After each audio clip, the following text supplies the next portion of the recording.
مکہ معظمہ میں انسانوں کا اتنا گھنا ہجوم تھا کہ سانپ بھی رینگ کر نہیں گزر سکتا تھا۔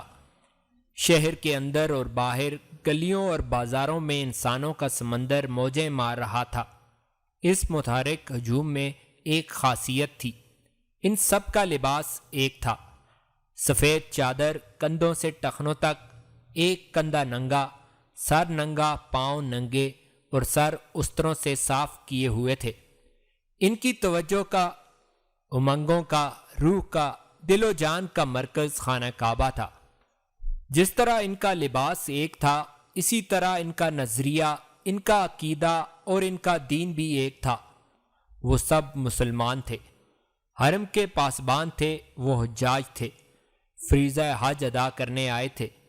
شہر مکہ کے باہر چھوٹے بڑے خیموں کی ایک بستی آباد ہو گئی تھی جو بہت گنجان تھی۔ اس بستی میں عورتیں بھی تھیں، بچے بھی تھے، عورتوں کا لباس بھی ایک تھا۔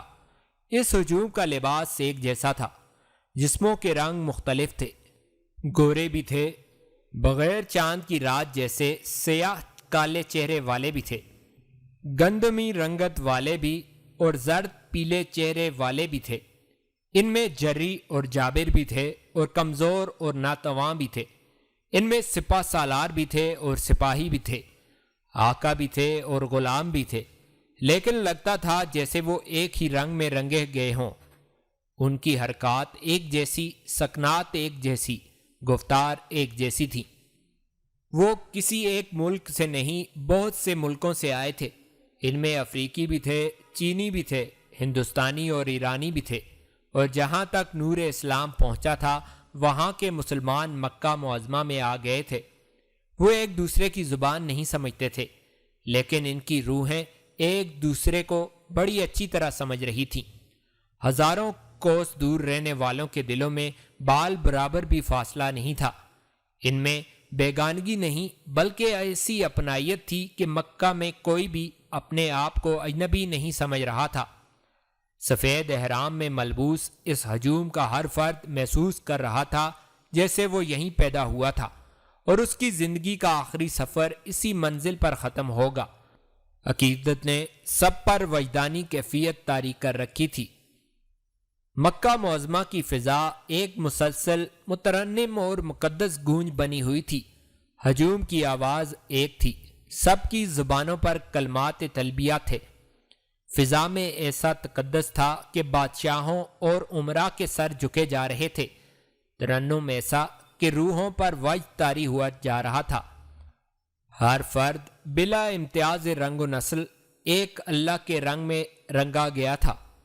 حج میں ابھی کچھ دن باقی تھے، دور دراز کے قافلے ابھی چلے آ رہے تھے، خیموں کی بستی پھیلتی جا رہی تھی، اونٹوں اور دمبوں کی آوازوں میں اضافہ ہوتا جا رہا تھا۔ اس ہجوم میں کچھ لوگ بیٹھے ہوئے تھے، کوئی یہاں کوئی وہاں، ان کا ایک ایک ہاتھ آگے کو پھیلا ہوا تھا۔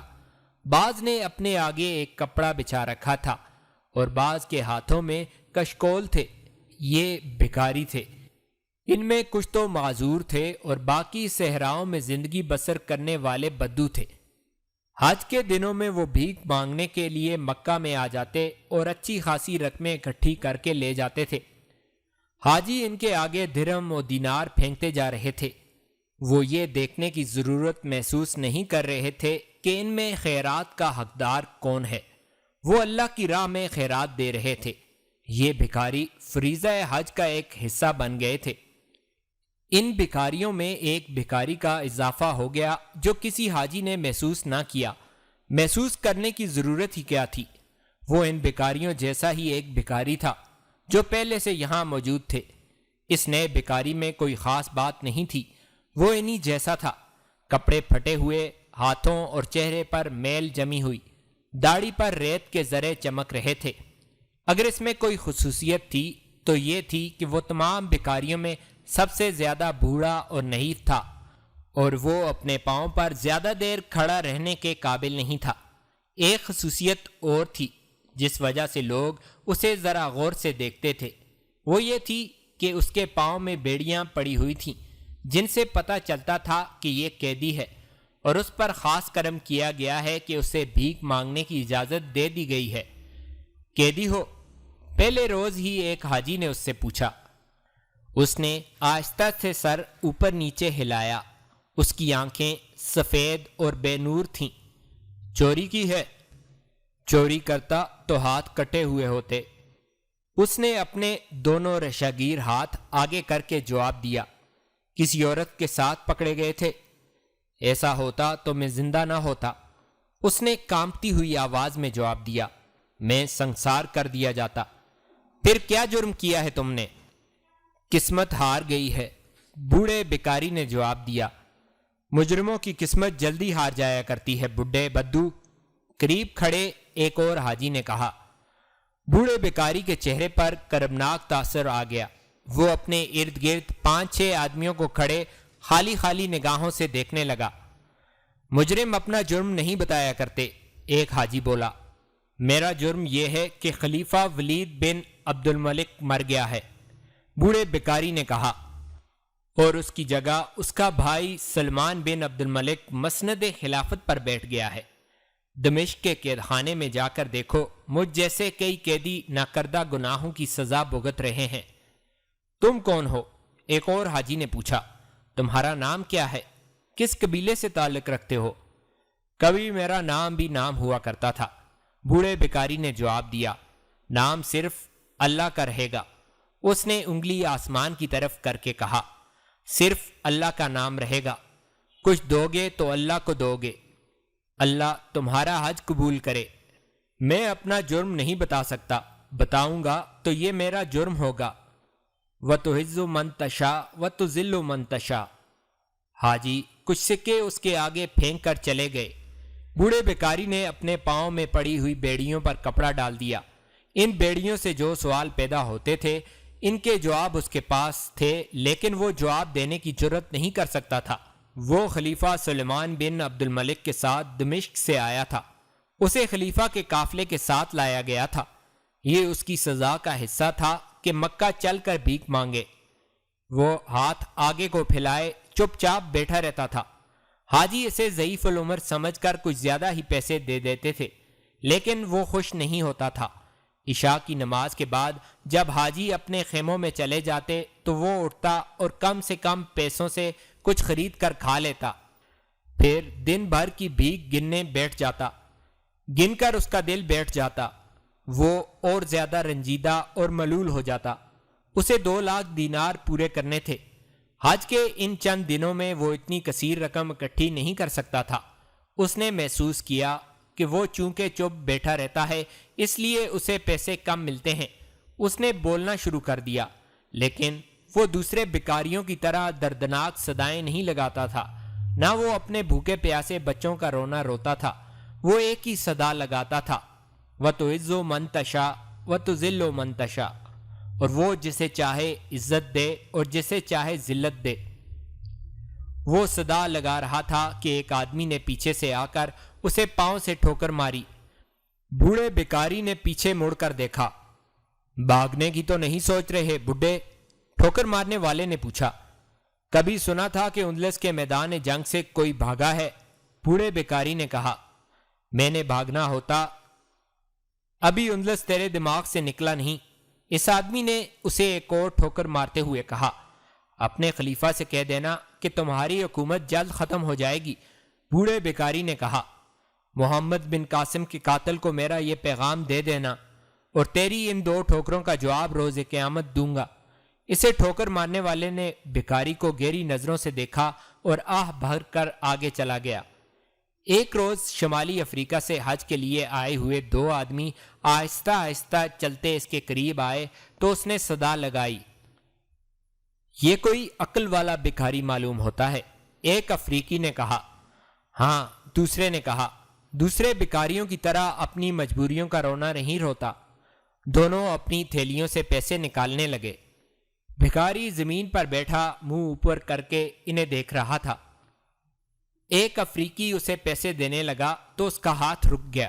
وہ بھکاری کے سامنے بیٹھ گیا اور اس کی ٹھوڑی کے نیچے ہاتھ رکھ کر اس کا چہرہ ذرا اوپر اٹھایا۔ تمہارا نام کیا ہے؟ افریقی نے بھکاری سے پوچھا۔ میرا کوئی نام نہیں، بھکاری نے کہا، میں اللہ کے اس فرمان کی مجسم تفسیر ہوں۔ کہ وہ جسے چاہے عزت دے اور جسے چاہے ذلت دے۔ خدا کی قسم، افریقی نے کہا، تم موسیٰ ہو، موسیٰ بن نصیر، امیر افریقہ، فاتح اندلس۔ دوسرے افریقی نے حیرت زدگی کے عالم میں پوچھا۔ بوڑھے بیکاری کی آنکھوں سے آنسو بہہ نکلے۔ یہ کس جرم کی سزا ملی ہے تمہیں؟ ایک افریقی نے پوچھا۔ بوڑھے بیکاری نے انگلی آسمان کی طرف کر دی، بولا، کچھ بھی نہیں۔ اس پر رقت اور جذباتی کیفیت طاری تھی۔ ہم نے سنا تھا کہ تم خلیفہ کے زیر عتاب ہو۔ دوسرے افریقی نے کہا، یہ تو ہمارے لیے بعید از قیاس تھا کہ تم بیکاری بن چکے ہو۔ بیکاری بنا دیا گیا ہوں، موسیٰ بن نصیر نے کہا، اور اپنی ٹانگوں اور پاؤں سے کپڑا ہٹا کر بولا، میں خلیفہ کا قیدی ہوں اور دمشق کے اسی قید خانے میں بند رہا ہوں جہاں اس نے فاتح سندھ محمد بن قاسم کو حجاج بن یوسف کے دشمنوں کے ہاتھوں اذیتیں دے دے کر قتل کرا دیا۔ خلیفہ سلیمان فریضہ حج ادا کرنے کے لیے آیا ہے اور مجھے اس حکم کے ساتھ یہاں لایا ہے کہ میں بھیک مانگوں اور اسے 2,00,000 درہم ادا کروں، ورنہ میں پاؤں میں بیڑیاں ڈالے اسی طرح بھیک مانگتا رہوں گا۔ 2,00,000 درہم؟ ایک افریقی نے حیرت سے کہا، کیا یہ اندلس کو فتح کرنے کا جرمانہ ہے؟ اس سوال کا جواب خاصا طویل تھا۔ موسیٰ میں شاید اتنا زیادہ بولنے کی سکت نہیں تھی، یا وہ جواب دینا نہیں چاہتا تھا۔ اس نے اس سوال کے جواب میں سوال کرنے والے افریقی کی طرف دیکھا اور اس کا سر آگے کو یوں ڈھلک گیا جیسے اسے اونگ آ گئی ہو۔ اس کی عمر 80 برس ہونے کو تھی۔ عمر کے کم و بیش 60 برس میدان جنگ میں لڑتے، کوچ کرتے اور خیموں میں رہتے گزر گئے تھے۔ وہ کئی مارکوں میں زخمی ہوا تھا۔ اس کے جسم کا کوئی ایسا حصہ نہ تھا جس پر زخم کا نشان نہ ہو۔ اس کا زخم خوردہ وجود چلتی پھرتی تاریخ تھا، اسلام کی عسکری تاریخ۔ وہ عالم اور فاضل بھی تھا، عقل و دانش میں اس کا مقام بہت بلند تھا۔ یہ جو 2 افریقی اس کے پاس رک گئے تھے، دونوں شمالی افریقہ کے رہنے والے تھے اور بربر تھے۔ وہ دونوں اپنے اپنے قبیلے کے سردار تھے۔ بربر شمالی افریقہ میں رہنے والی ایک وحشی اور خونخوار قوم تھی۔ آج ظلم و تشدد کی انتہا کے لیے بربریت کا جو لفظ استعمال ہوتا ہے وہ اسی بربر قوم سے منسوب ہے۔ بربر جنگ و جدل اور قتل و غارت گری اور لوٹ مار کے لیے مشہور تھے، لیکن فن حرب و ضرب سے پوری طرح واقف نہ تھے۔ ان کی بہادری اور خون ریزی ان کے طاقتور دشمنوں کو بھی خوفزدہ کر دیا کرتی تھی۔ یہ کئی بار مفتوح ہوئے، لیکن کوئی بھی فاتح ان پر زیادہ دیر حکومت نہ کر سکا۔ آخر عرب کے مسلمانوں نے اس طرف رخ کیا۔ مجاہدین کے لشکر کے سپہ سالار عقبہ بن نافع فہری تھے، جنہوں نے بڑی ہی خونریز لڑائیوں کے بعد بربروں پر فتح پائی تھی۔ بربر کچھ عرصہ بغاوتیں کرتے رہے، لیکن عرب سپہ سالاروں نے ان بغاوتوں کو جنگی طاقت سے دبانے کی بجائے اسلام کے اصولوں کے ذریعے ٹھنڈا کیا۔ بربروں کا اپنا ایک مذہب تھا، لیکن ان کے کلچر کی کوئی بنیاد نہیں تھی۔ مسلمان فاتحین نے جب اسلام پیش کیا تو بربر بڑی تیزی سے اسلام قبول کرنے لگے۔ انہیں فوج اور انتظامیہ میں اچھے عہدے پر لیا جانے لگا۔ ان سے باقاعدہ لڑائیاں لڑائی گئیں اور اس طرح اس قوم میں ڈسپلن پیدا ہو گیا اور بربر اسلام کی ایک جنگی طاقت بن گئے۔ اب موسیٰ بن نصیر افریقہ کا امیر تھا۔ اس نے اپنی حکمت عملی سے بربروں میں بغاوت کی آخری چنگاری کو بھی سرد کر دیا تھا۔ وہ موسیٰ جو میدان جنگ میں کفار کے لیے سراپا قہر ہوا کرتا تھا، باغی بربروں کے لیے ریشم سے زیادہ نرم اور شہد سے زیادہ میٹھا تھا۔ اس کی اس حکمت عملی نے بربروں کو، خصوصاً بربر سرداروں کو، اسلام کا شیدائی اور مردان حر بنا دیا تھا۔ یہ بربر سردار جو مکہ معظمہ میں اس کے سامنے آ بیٹھے تھے، موسیٰ کے پروردہ اور تربیت یافتہ تھے۔ ان میں ایک یوسف ابن الحارث تھا اور دوسرا خضر ابن الغیاث تھا۔ قبول اسلام کے بعد انہیں یہ نام عربوں نے دیے تھے۔ وہ دونوں موسیٰ کو بھکاریوں کے روپ میں دیکھ کر اسی احترام کا مظاہرہ کر رہے تھے جو ان کے دلوں میں اس وقت ہوا کرتا تھا جب موسیٰ افریقہ کی مسند عمارت پر بیٹھا ہوا تھا۔ ہمیں بتا امیر افریقہ، یوسف ابن الحارث نے پوچھا، ہم تمہاری کیا مدد کر سکتے ہیں؟ کچھ بھی نہیں، موسیٰ نے کہا، اللہ نے مجھے کسی گناہ کی سزا دی ہے، کچھ تو بتا ابن نصیر۔ خضر ابن الغیاث نے کہا، ہم اس کے خلاف بغاوت کر دیں گے، ہم سلیمان بن عبد الملک کو قتل کر سکتے ہیں۔ یوسف ابن الحارث نے موسیٰ کے کان میں کہا، وہ فریضہ حج کے لیے آیا ہے، اس کی لاش واپس دمشق جائے گی، پھر کیا ہوگا؟ موسیٰ نے پوچھا۔ نیا خلیفہ تمہاری سزا معاف کر دے گا۔ یوسف نے کہا، ہم جان گئے ہیں کہ تم سلیمان بن عبد الملک کے ذاتی اناد اور حسد کا شکار ہوئے ہو، میں اسے قتل کراؤں گا تو میں بھی اللہ کے حضور ذاتی اناد کا مجرم ہوں گا۔ موسیٰ نے کہا، میں خود اس کی خلافت کے خلاف بغاوت کرا سکتا تھا، لیکن میرے دوستو، مجھے اپنی جان نہیں، اسلام کی عظمت زیادہ عزیز ہے۔ میں نے اور مجھ سے پہلے افریقہ کے عمراء نے تمہاری قوم میں بغاوتوں کو کیوں ختم کیا تھا؟ تمہیں اپنا غلام بنانے کے لیے نہیں، بلکہ مسلمانوں میں اتحاد پیدا کرنے کے لیے اور کفر کے خلاف اسلام کو ایک طاقت بنانے کے لیے۔ میں کتنے دن اور جیوں گا؟ چند ایک اور چاند طلوع ہوتے دیکھ لوں گا۔ سلمان کب تک زندہ رہے گا؟ اسے بھی مرنا ہے۔ زندہ اسلام رہے گا۔ ایک بار خلافت کے خلاف بغاوت ہو گئی تو یہ آگ ہر اس ملک میں پہنچ جائے گی جہاں مسلمان حکمران ہیں۔ میں نے اپنے آپ کو نہیں، اسلام کو بچانا ہے۔ اس وقت جب یہ بربر یوسف ابن الحارث اور خضر ابن الغیاث موسیٰ بن نصیر کے ساتھ خلیفہ سلمان بن عبد الملک کے قتل اور خلافت کے خلاف بغاوت کی باتیں کر رہے تھے، ایک حاجی ان کے پاس آن کھڑا ہوا اور ان کی باتیں سن رہا تھا۔ یوسف نے اس کی طرف دیکھا۔ کیا تم اس ضعیف العمر بھکاری کا تماشا دیکھ رہے ہو؟ یوسف نے اسے کہا، اسے کچھ دینا ہے تو دو اور جاؤ یہاں سے، اس کی اور تمہاری باتیں سن رہا ہوں۔ میرے افریقی بھائی، اس آدمی نے کہا، میرا دل اس کے غم میں بوجھل ہو رہا ہے۔ خدا کی قسم، یہ بزرگ مجھے اجازت دے تو میں اپنی جان کی بازی لگا کر خلیفہ کو قتل کر دوں۔ اس عظیم انسان کو جو کوئی بھی پہچان لے گا وہ یہی کہے گا جو تم کہہ رہے ہو اور جو میں کہہ رہا ہوں۔ تم کون ہو؟ خضر نے اس سے پوچھا۔ لب و لہجے سے شامی لگتے ہو۔ ہاں، اس نے کہا، تم نے ٹھیک پہچانا میرے بھائی، میں شامی ہوں۔ اس نے تھیلی کھول کر اس میں سے 2 دینار نکالے جو وہ موسیٰ کی گود میں پھینک کر بولا، میں تمہیں جلدی ملوں گا اور میں کوئی اچھی خبر لے کر آؤں گا۔ وہ چلا گیا۔ دیکھ لیا ابن نصیر، خضر نے موسیٰ سے کہا، جو کوئی تمہیں جانتا ہے وہ تمہاری نجات کے لیے اپنی جان کو خطرے میں ڈالنے کے لیے تیار ہو جاتا ہے، لیکن میں اپنی جان کے لیے کسی کی جان خطرے میں نہیں ڈالوں گا۔ موسیٰ نے کہا، میں نجات کی بھیک صرف اللہ سے مانگتا ہوں۔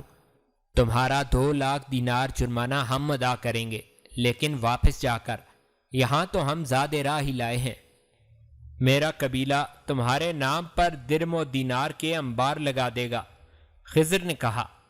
یہ دونوں بربر موسیٰ کے سامنے سے اٹھنے کا نام ہی نہیں لے رہے تھے، ایسی عقیدت کہ وہ تو جیسے اسے اٹھا کر اپنے ساتھ لے جانا چاہتے تھے۔ تم دونوں چلے جاؤ، موسیٰ نے انہیں کہا، میں خلیفہ کا قیدی ہوں، وہ مجھے یہاں بٹھا کر بھول نہیں گیا، وہ اپنے محافظوں کے ذریعے مجھ پر نظر رکھتا ہے، وہ جانتا ہے کہ جن لوگوں کا میں امیر رہا ہوں وہ میری قدر و قیمت کو بھولے نہیں ہوں گے، اور مجھے اس ذلت و رسوائی میں دیکھ کر کوئی بھی انتہائی کارروائی کر سکتے ہیں۔